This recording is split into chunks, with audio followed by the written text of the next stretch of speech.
საღამოშვიდობისა ეთერში ისევ პროგრამა ინფორმატორი რა თქმა უნდა ლაილაისთან ერთად და მოდი ვნახოთ როგორ შეივსო ჩემი საინფორმატორო ფურცლები.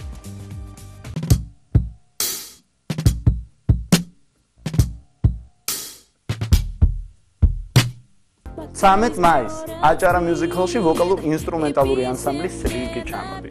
და მე მინდა გითხრათ რომ ამ ჯგუფის ყველა სიმღერა ძალიან რიტმული, ძალიან საცეკვაო და ძალიან სადისკოტეკოა. მოკლედ 13 მაისს აჭარა მიუზიკლში არ ამგონია ცუდი დრო გავატაროთ.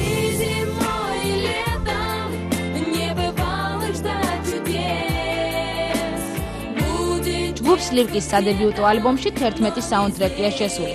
მათ შორის სუპერჰიტები ინაგდა, ტიპაპალ და ამ კომპოზიციების რემიქსები. არანაკლებ საინტერესოა ალა პუგაჩოვას სიმღერის კუდა უხოდით ჯესტოს ახალი ვერსია.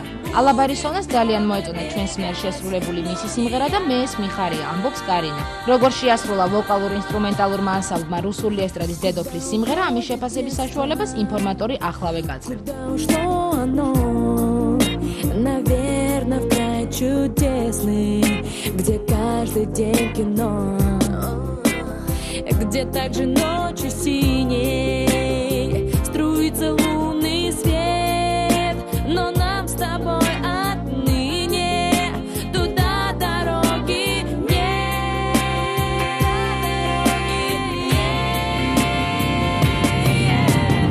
И зимой, и летом не бывало ждать чудес.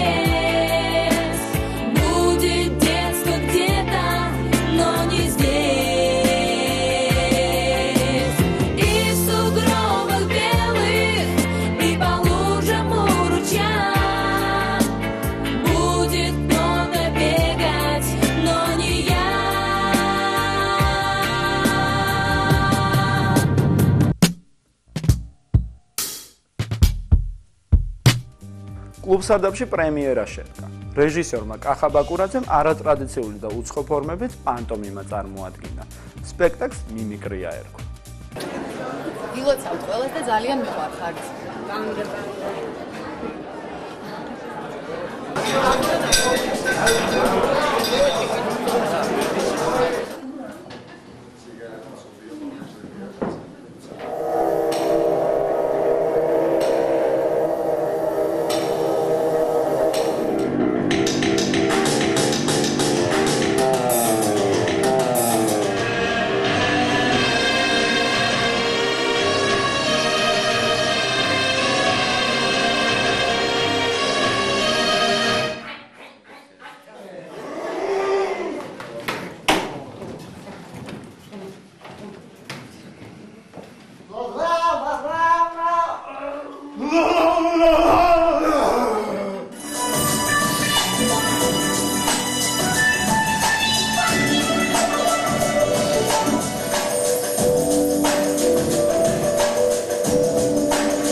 ეს მიმართულება არსებობს უკვე კაი ხანია ევროპაში და რაღაცა მე შევეცადე რომ გადმომექართულებინა.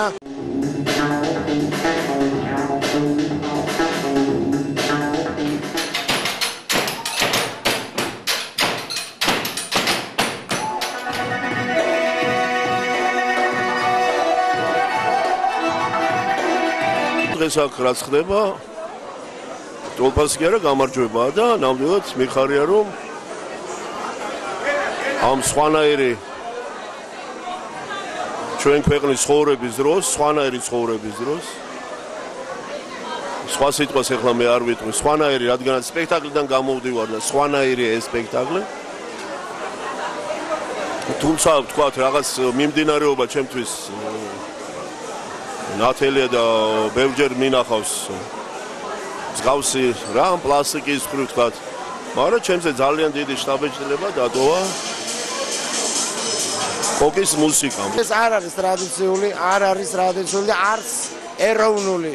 ეს არის არაეროვნული, მაგრამ ამავე დროს ერთიც და მეორეც რა, იმიტომ რომ ჩვენ გვაქვს ამისი საფუძვლები, ამისი სკოლა, ამისი ჯიგარი, ამისი ჯანი, ამისი გონება, რომ წავიდეთ უფრო შორს, ვიდრე ამ წუთში ვარ.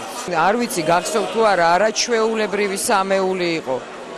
ეს და წავიდნენ აქ ვერ, მერე წავიდნენ საზღვარგარეთ, ხო? ერთი ამერიკაში მოღვაწეობს. ეს კაცი დაგვიბრუნდა და რაღაცა გავაკეთოთ, მე მგონი. იმიტომ რომ ძალიან გულდასაწყვეტი იქნება. ნუ განახა რამდენ ხანს იმუშავებს ესეთ საკუთარი ენთუზიაზმით მარტო. იმიტომ რომ ძალიან საინტერესო მას უკვე თეატრი აქვს და არაფრიდან გააკეთა ეს თეატრი.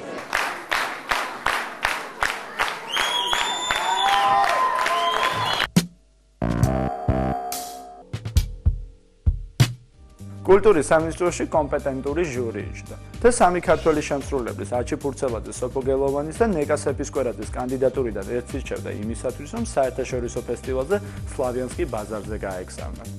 საპატიო მიზეზების გამო ნეკა სეფისკვერაძე მოსმენაზე ვერ მივიდა. სამაგიეროდ აჩიმ და სოფომ უმღერეს ჟურის წევრებს. თუ ვინ ჩათვალეს სლავიანსკი ბაზარზე წასვლის ღირსად, ამას ჩვენ სიუჟეტში ვნახავთ. აჩი ფურცელაძე ჟიურის არჩევანმა ისე გაანაწყენა, რომ მან რადიკალური გადაწყვეტილება მიიღო. ამიერიდან აჩი არც სიმღერებს, არც კონცერტებს წაიყვანს და მხოლოდ დიჯეობით დაკმაყოფილდება. იმედი ვიქონიოთ, რომ ეს გადაწყვეტილება აჩიმ ცხელგულზე მიიღო და მომავალში ისევ აქტიურ შოუ ბიზნესურ ცხოვრებას განაგრძობს.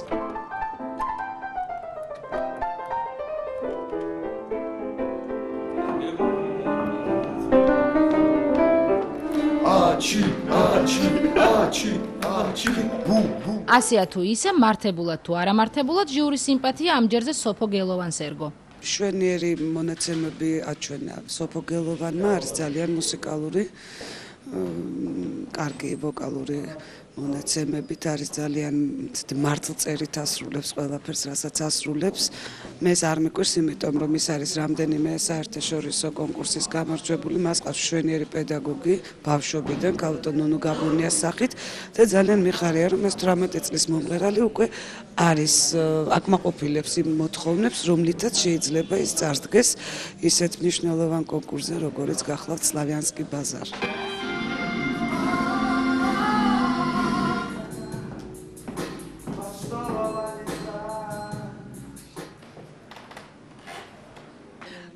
ამ ორი კანდიდატურიდან ალბათ სოფო გაემგზავრება, რაც შეეხება აჩის, ის ბევრად უფრო სხვა სტილის მომღერალი გახლავთ, სხვა სტილის ადამიანია საერთოდ და არსებობს კონკურსები ყოფილ საბჭოთა სივრცეში, რომელიც ამ მიმართულებით ბევრად უფრო შესაფერისი იქნება მისთვის, ვიდრე ეს კონკრეტული კონკურსი, ამიტომ ალბათ ამაზე დაფიქრდება ჟიური. ვიწვევთ ასეთ დროს სპეციალისტებს, რომლებიც მსჯელობენ წარმოდგენილი კანდიდატურების თაობაზე. გარდა ამისა, ესე იგი პირველი ეტაპი არის ის, რომ ამ მოწვევებს ვაცნობთ დაინტერესებულ ორგანიზაციებს. ამ შემთხვევაშიც 5 იყო ასეთი დაინტერესებული ორგანიზაცია და მათ ზოგიერთმა წარმოადგინა თავის კანდიდატურა, ზოგიერთმა ვერა და საბოლოოდ ესე იგი 2 ადამიანი ყავდა, რომელზეც იმჟელეს ჩვენმა საკმაოდ ცნობილმა მუსიკოსებმა და მათ მიიღეს გადაწყვეტილება.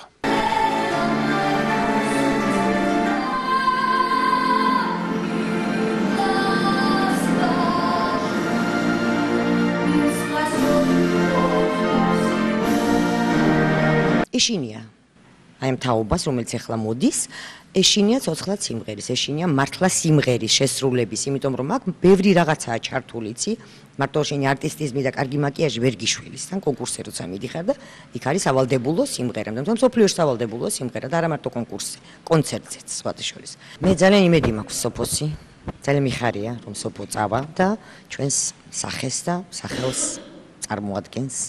უცხო ქვეყანაში. მოწვევა მივიღე სწორედ ამ კონკურსიდან, სლავიანსკი ბაზრიდან, მაგრამ შემდეგ აჩიმ შემოიტანა ეს განცხადება და მოხდა არჩევა.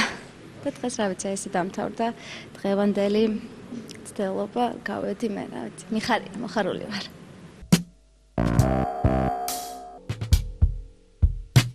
პირველად ნიდერლანდური ენიდან ქართულ ენაზე საბავშვო ლიტერატურა ითარგმნა.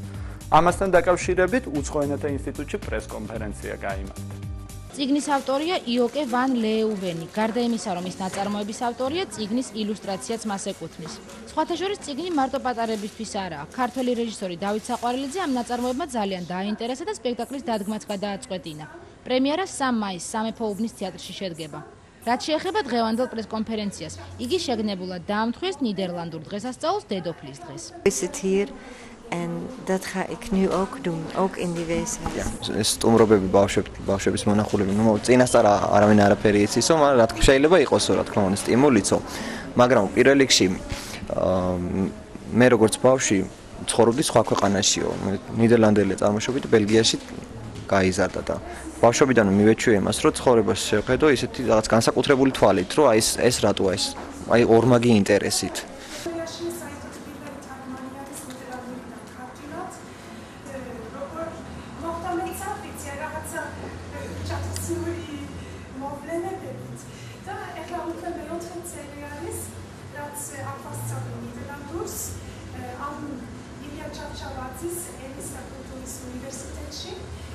პირველ წელს თქვა რომ მომავალ წელს მე არ ძალიან მაგრამ ორი წლის შემდეგ რაღაცნაირად ჩამოვიდა. De vertaling begreep in Nederland en Vlaanderen een bepaalde internationale rol mag spelen. როგორც ახლა ითქვა, ნიდერლანდური ენოვანი ლიტერატურა შეიძლება ახლა თამაშობდეს თავის როლს მსოფლიო ლიტერატურაში.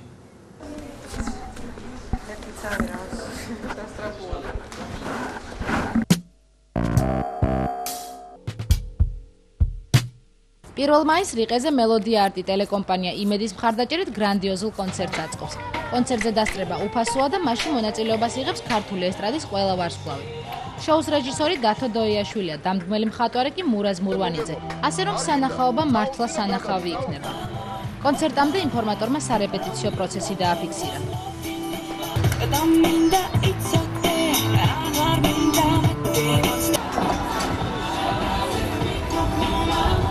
რვასაათზე ვიწყებთ ღამე პრაგონს, ეხლა ნახაზები გაიარეს მოცეკვავეებმა. ყველისთვის ვასწრებთ. თავარია ამინდმა არ გვიღალატოს, მე მგონი ყველაფერი წესრიგში იქნება.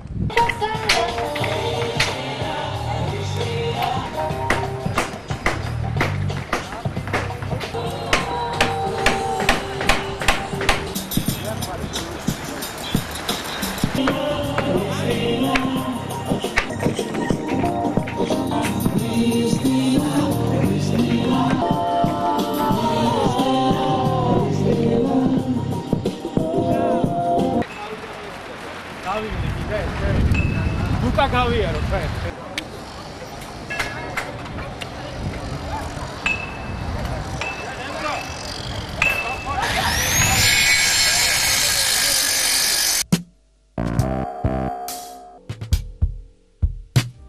კლუბი ჯოი დაიხურა, როგორც ორგანიზატორები ამბობენ სარემონტო სამუშაოებისათვის. სხვათა შორის დახურვის ცერემონიალს არ დასწრებია ქართული შოუ-ბიზნესის არც ერთი ის ვარსკვლავი, რომელიც ერთდროს მჭირდოდ თანამშრომლობდა ჯოისთან. დახურვაზე ორმა დაქალმა ანანო ჩარკვიანმა და მარი მესხმა წარადგინეს მოდების კოლექცია. რაღაც მიზეზების გამო ტელევიზიას მოდელი ბიჭების სახის დაფიქსირების საშუალება არ მისცეს. ამიტომ იძულებულები ვართ პოდიუმზე უთავ მანეკენების სვლას უყუროთ.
ბოლოს ჩვენი ქალაქის სახეზე ზრუნვა იმ ხალხმაც დაიწყო, რომელსაც საერთოდ ეს ავალია. ქაროსლაში არქიტექტურულმა კომპანია არსმა თავისი პროექტის ქართული სახლის პრეზენტაცია მოაწყო. პროექტის მიზანია დედაქალაქს ერთიანი სახე, ქართული სახე დაუმკვიდროს და გაუგებარი ფორმისა თუ შინაარსის მშენებლობების შეწყვიტოს. მე ვფიქრობ, რომ ძალიან საინტერესო პროექტია, საინტერესო კი რთული პროექტია. უნდა შეაჩვიოს საზოგადოება რეალურად ახალ გარემოში ცხოვრებას, მაგრამ იმ გარემოში სადაც ჩვენ ვცხოვრობთ, რა თქმა უნდა, ძალიან რთულია უკვე და რაღაცა გამოსავლება ვნახოთ. კომპანიარსმა ჩათვალა და მე მგონი გასაგებია და მისაღებია, რომ ტრადიციასთან დაბრუნება უკეთესი იქნებოდა გარემოს გასაცვლების თვალსაზრისით.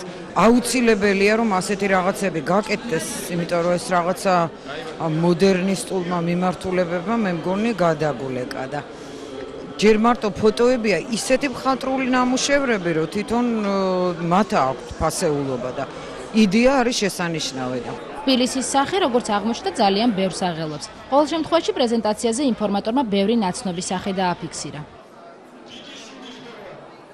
თუ მექნება ამდენი ფული, რომ ავაშენო სახლი და პლუს იმდენი ფული, რომ იმ სახლში რაღაცა არქიტექტურული ეს იყოს, აუცილებლად გამოვიყენე. ეს არის ზუსტად ის, საიდანაც უნდა დაიწყოს ქალაქის აღშენებლობა და ქართული ტრადიციის შემოტანა ამ სამშენებლო ინდუსტრიაში. ქართველებს გვაქვს ძალიან დიდი ტრადიცია საცხოვრებელი სახლებისაც. ანუ ძირითადი მასისთვის ცნობილი არის, რომ ჩვენ გვაქვს საეკლესიო არქიტექტურა ძალიან ისეთი საამაყო, მაგრამ ასევე საამაყო არის საერო არქიტექტურაც, რომლის არსებობის შესახებ ან არ ვიცით, ან მივიწყებული გვაქვს. აი ამ თემის ამოწევა არის პროექტის მთავარი მიზანი. მერე უკვე როგორ განვითარდება პროექტი, როგორ ჩაუღრმავდება რომელ მიმართულებას ცალ-ცალკე, ეს ამ ეტაპზე არ ვიცით, მაგრამ მთავარი მიზანია, რომ თემა გაშუქდეს, თემა გახდეს საყოველთაო.